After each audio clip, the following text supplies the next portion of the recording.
Welcome to Liberty Action Alert with Greg Seltz, sponsored by our friends at the Lutheran Center for Religious Liberty here in Washington, D.C.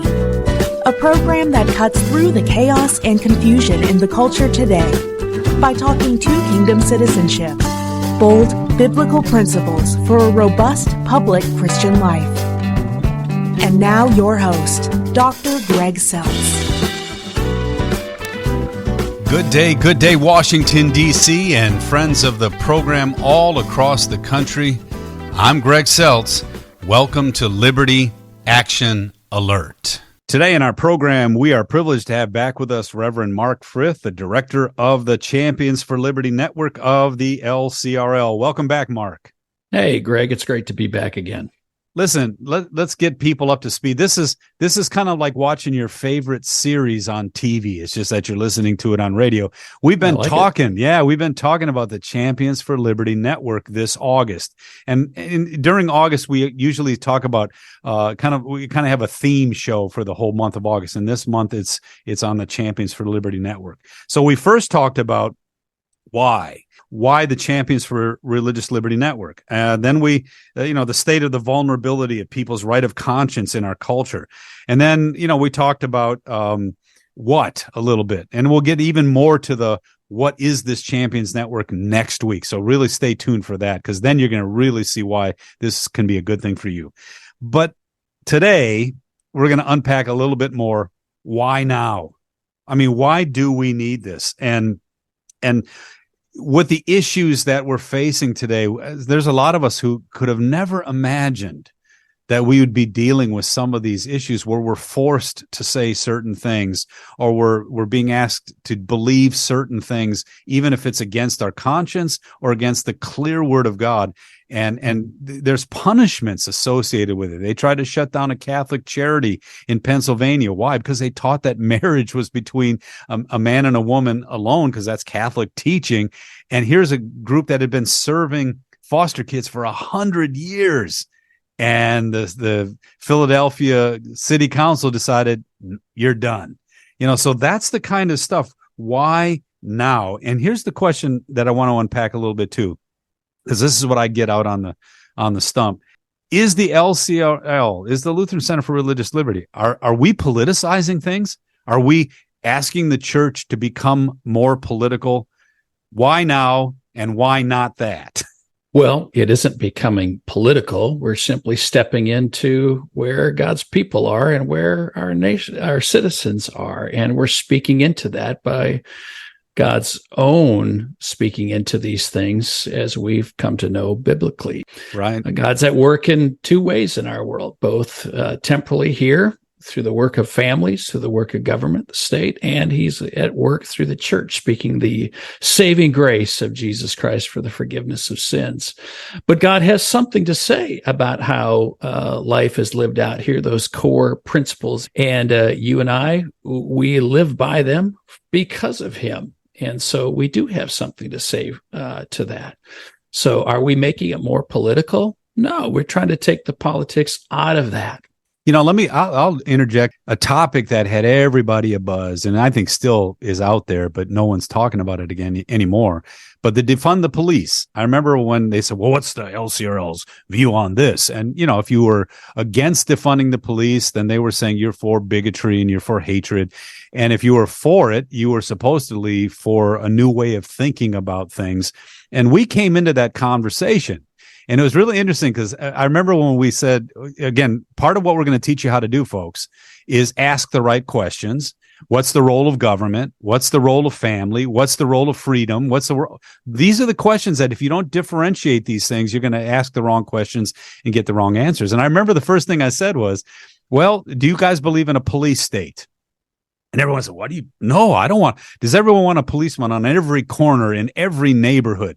And I said, if you had one of those signs that tells you how fast you're driving, and it's in every street has it. And if you violate the law, you get a ticket sent in the mail. Would you want to live in that neighborhood? So I said, hey, I can understand why some people are saying limit the police's role in our neighborhood. I can understand that. But if you limit the police's role in a neighborhood, what role do you have to strengthen? And I said, family is in the inverse relationship to need for police. If you have strong families with strong fathers in the home, you need less and less policing, because usually the guys that get into trouble are the 14 to 20-year-old boys high on testosterone. We're the kind of, we do stupid things when we're teenagers. And if our fathers are not there, we will do really bad stuff and get in all kinds of trouble. So I said, we understand that if you undergird the family and you keep families strong, you won't need as many police. And so, yeah, maybe you're always going to need some, because there's some people that just won't be stopped. So that was our answer. We can understand, because we're limited government people who value the power of the family. But when you got people who defund the police and devalue and destroy the family by politics, you got a problem.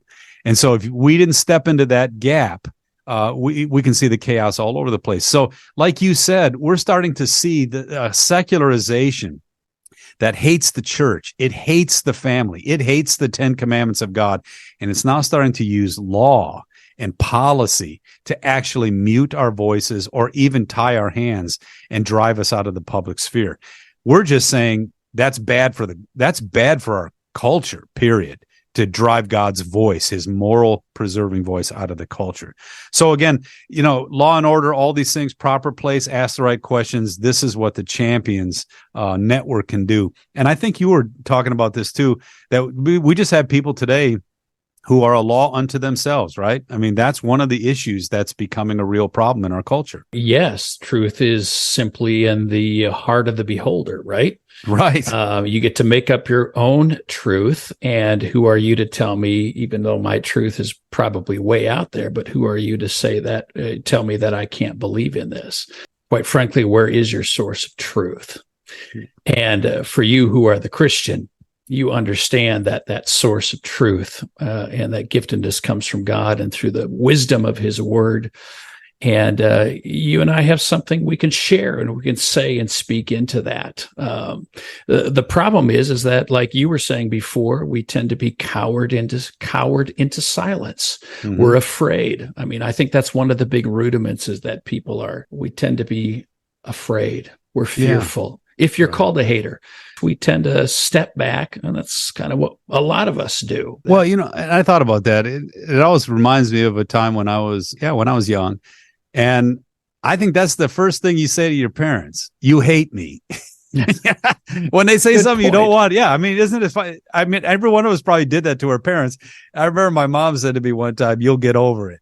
Because she knew what she was saying was right. She knew it was something that needed to be said, because I wasn't honoring it. And she knew that if I didn't honor it, it would be bad for me. So she had to take that uncomfortable position of saying, appreciate the fact that you have this perspective, but you're wrong. And I can't let you be wrong in this case, because it would be really bad for you. And we've somehow lost that idea that God has that role to play in our lives. And as Christians, I know we're supposed to reflect God's role. And I have we wrote a paper called By Whose Authority? And by the way, folks, Pastor Frith has a lot of these resources for you on the Champions webpage that you can go to. But we have these mom and pop papers, and one of them is called By Whose Authority? And in that regard, we quote this very public official who basically outlines the fact that the church is a real problem that needs to be dealt with in the 21st century. It's a nefarious entity. It brings all these authoritative statements into the public realm that need to be expunged. And I'm telling you, if you don't answer that challenge, you can't do evangelism, because evangelism is a law of gospel enterprise. And if God is driven from the public square, if his word is mocked to the point where we don't even listen, well, it's going to be hard for anybody to hear actually the beauty of God's law and his gospel. Mm-hmm. And we're going to teach you how to do that. Well, one of the things that I was reading, some of the things that you had written about for today, and you were reminding me of some of those very familiar Bible stories, Esther, Daniel, Shadrach, Meshach, and Abednego. But I started to ask the question, is America at war with Christianity in its founding? Are we in Babylon? Well, I think you can see some of the seeds thereof that might be there. Certainly, there's enjoyed a cultural war for the last several decades, maybe forever. I shouldn't say the last few decades, but maybe like we haven't seen before, that people are pushing back on the church or the message of the church because they see the church as the ones who might say no. Pray to God, it's God's no that is being spoken, right, on this issue or that one. But yes, I mean, just like Esther and Daniel, Shadrach, the apostles, others, there were times when there was great pushback on them, and yet they knew who they were.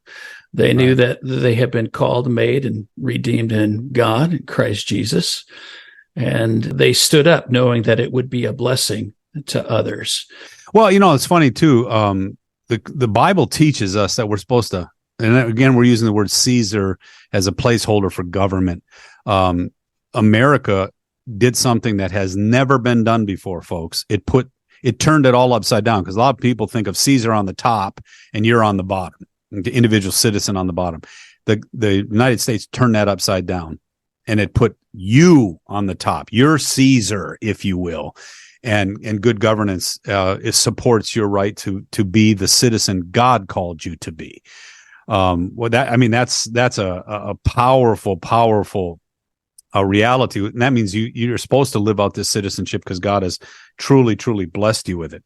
But again, when you're talking about this stuff, salt and light, getting to understand that even if things are cascading downward right now, it only makes the light of Christ shine more brightly into the middle of this. But we're called to be two kingdom citizens. We're called to even do the civilizing work or the cultural work that God would have us do as well. So why is this challenge not just important for us? And I think this is maybe the one thing that I'm seeing a lot of grandparents tell me this. They're worried about their children. They're worried about growing up, their kids growing up in a civil society, in a humane society, and even in a God-fearing society. And they're seeing all of that kind of being eroded in the institutions that we cherish. And they're saying, shouldn't we fight back there? Why is this not just important for us, but why is this also important for our children and for our grandchildren? Well, as we were talking before the program, when you don't have children, and the aspect of, families are much smaller, and if children come into the mix for a couple, they're coming in oftentimes later in life.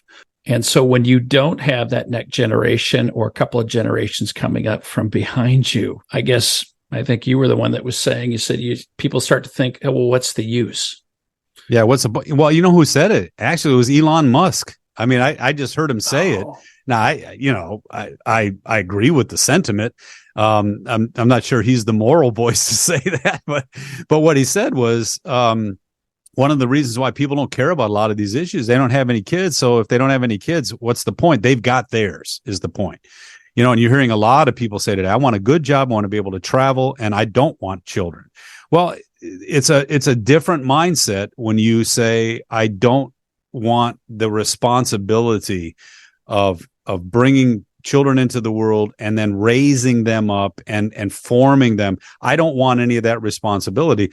And so it goes to how we then look at even things like religious liberty, sanctity of life, all of these different kinds of things, because whatever encumbrances, whatever, gets in my way of my own self-expression now becomes something I'm fighting against, where you and I both know that a lot of us grew up the minute we became a dad. A lot of us grew up when we got married. That's when we started to realize, I've got bigger responsibilities than just doing what I wish. And isn't that really the issue? Kind of back to what we're talking about today. By whose authority? Maybe even the book of Numbers in the Old Testament. Everyone's just doing what's right in their own eyes and demanding that the government punish anybody who gets in our way.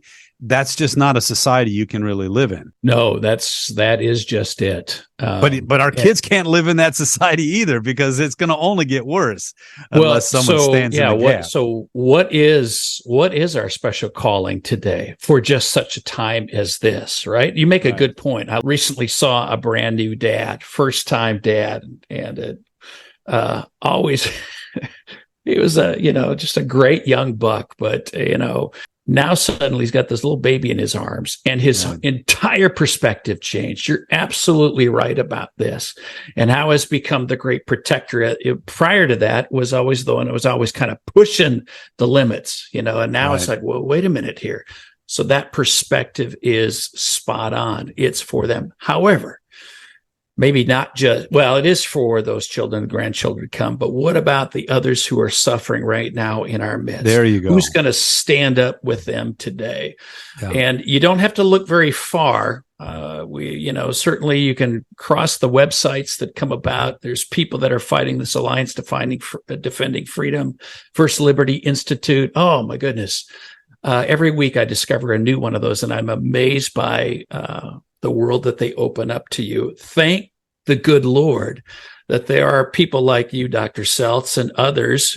You've been going ahead of this for, the last 7-8 years specifically, but the others who've been there helping and walking alongside of people.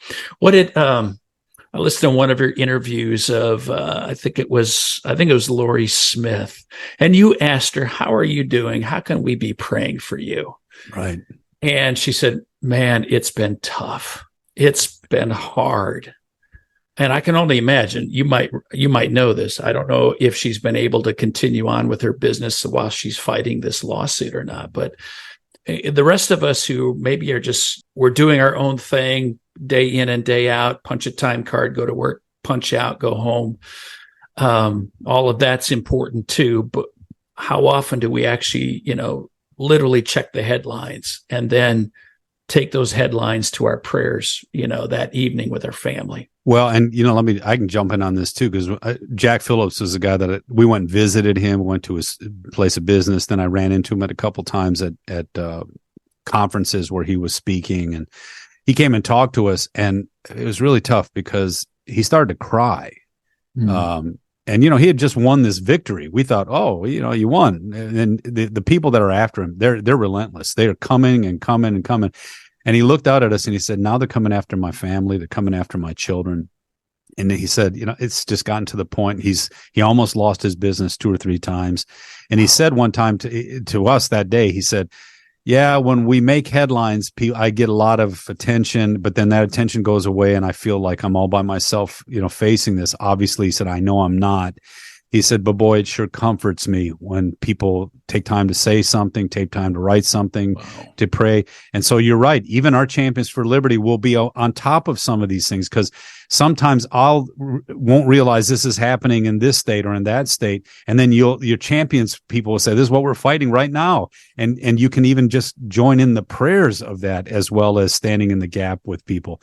One of the things that I love what you said, and I've not said it this way, so maybe we should kind of wordsmith this out too. I like how you said, speak into that, speak the word into that. That's really all we're trying to do. We're just trying to be useful to God, to get his word into the situation. And if it's a situation where God's preserving law is called for, there can be no just law that violates the 10 commandments. It just can't be, because God is the one who created us. He's the one who ordered us. C.S. Lewis said there cannot be a new fundamental color or a new fundamental moral any more than there can be a new fundamental color, because God created the colors of light, the Roy G. Biv. So again, you can mix them, you can match them, but the fact is that there's still God's way of doing things that finally calls us to account. And I'm just saying, I love how you said, all we're trying to do is get out of the way or be authentic voices. We know we're just as sinful as everybody else. That's not we're speaking his yes, his no on his terms. That's the key. But we're being browbeaten into thinking that even God doesn't have a right to say what he has to say. And I think that's the whole issue. By whose authority? We even become fools for Christ when we finally say, well, this is what he has to say about that, and we're going to stand here. So I love how you talked about that. It's for our kids, our grandkids, but you just said it right. It's for the people who need it right now. And so if you don't have any kids, I interviewed one of our own pastors who he said we didn't think we could have children, and Paul Devontier said, so we started foster caring and we started adopting. And Tony Dungy, I met Tony Dungy at the Walk for Life, and he's got 11 children. He had 3, and then they adopted 8 more. I just thought, okay, so if you don't have the benefit of being able to have your own children, I just get into the mix and realize that families are the foundational structure to a civil society. All right, last thing, and it's been fun talking to you about this, Mark, and I can't wait to see what the church does with you on this Champions Network. Isolation, I do think, is our greatest enemy. Yeah, we gather to hear God's word. That's one of the reasons why the Bible says don't give up gathering. You cannot have internet church replace regular church, because Christ came in flesh, and he needs to have his body be together. But what is one of this is one way where I think the network is going to help us so that we don't feel like we're all by ourselves. And so talk finally a little bit about how the network's going to be designed to do that. Well, you said you'd invite me on next week again. Yeah, I guess we'll talk more about the particulars. We'll talk about the rudiments of that so you can see the story. But I think, just to speak to it very briefly, at least, that yoked together, there's more we can do together than we can ever do apart. Right. And, and our congregations do that. And, oftentimes for our tribe, at least, we're linked together in a synod denomination. And that's a great blessing. But we're talking about doing work and standing into the gap and doing things that we haven't done a lot of. I'm not going to say it was absent. The church has spoken when it's needed to have spoken, but here's the opportunity where we can band together. And I think for those of us who are laity, there's something we can do for our pastors. We've often, over the last couple of years, or the last few years, worried about what's going to happen to our pastors if these, secular laws go in that, see the church as being nefarious, and if our pastor preaches the wrong thing and it's recorded, because everything now is being recorded, what's going to happen? It's time to come alongside of your pastors also. And bolster them, shore them up. We're not doing something apart from the pastors in our work together. We're like the extension of that work, especially as witnesses, but now also especially as two kingdom citizens in that way. So coming together, we'll be networked together. We'll be stronger together. We'll be able to talk to each other and support each other in this very, very important work of being two kingdom citizens. Yeah, I like that. Folks, the Bible is very clear on this. God's the one who gives us different gifts. Same Lord. And so we need to learn how to cherish the uniqueness and the unique responsibilities and opportunities. Some more than likely, the kind of work that we do, blocking, it's a lay Christians who are not the pastoral voice, the ultimately the voice of God's forgiveness in Christ. They're not the ones who. We want them to talk about the moral issues. Don't get me wrong. I'm not saying that because they have to preach the whole counsel of God. But when it comes to interjecting or intersecting with the world, it's lay people, laymen, lay women, doctors, lawyers, entrepreneurs, nurses. You could deal with all these silly laws or these restrictions, and you know how to deal with that and still do your vocation. Moms and dads, education, being on school boards, all this kind of stuff. We will give you the resources to do that, and then we'll connect you to one another because we are stronger together. And I will tell you this, when I go speak to a congressman or a senator, they always ask me, who do I represent? And I can tell you right now, if you join our Word from the Center just Bible study and Friday op-ed piece where we will just deliver it to you via email, or if you start to join this Champions for Liberty network with your churches and things like that, I go into those places and say, this is whose voice I'm here to talk about. Now, obviously, it's the LCMS church that I represent, but if I've got people signed up following me, I walk in and say, I got 100,000 people who get our weekly email. I got churches all over the country that are connected to this network. They stand up and they listen because that's what constituency does on the Hill. Well, that's the power of this growing network. All right, Mark. Well, thanks again. We'll talk more about the actual network next week, but God bless your work. And thanks for being here today. Thank you very much, Greg. God bless you. Thanks for tuning in today. To get to know our LCRL DC work better, check out our website at lcrlfreedom.org. Contained there are resources to empower your public square dynamic discipleship. Or check out our weekly Word from the Center opinion piece every Friday at facebook.com/LCRL Freedom. Till next time, God bless you always. I'm Greg Seltz. Have a great week. You've been listening to Liberty Action Alert with Greg Seltz, Executive Director of the Lutheran Center for Religious Liberty in Washington, D.C. This program has been brought to you by the Lutheran Center for Religious Liberty.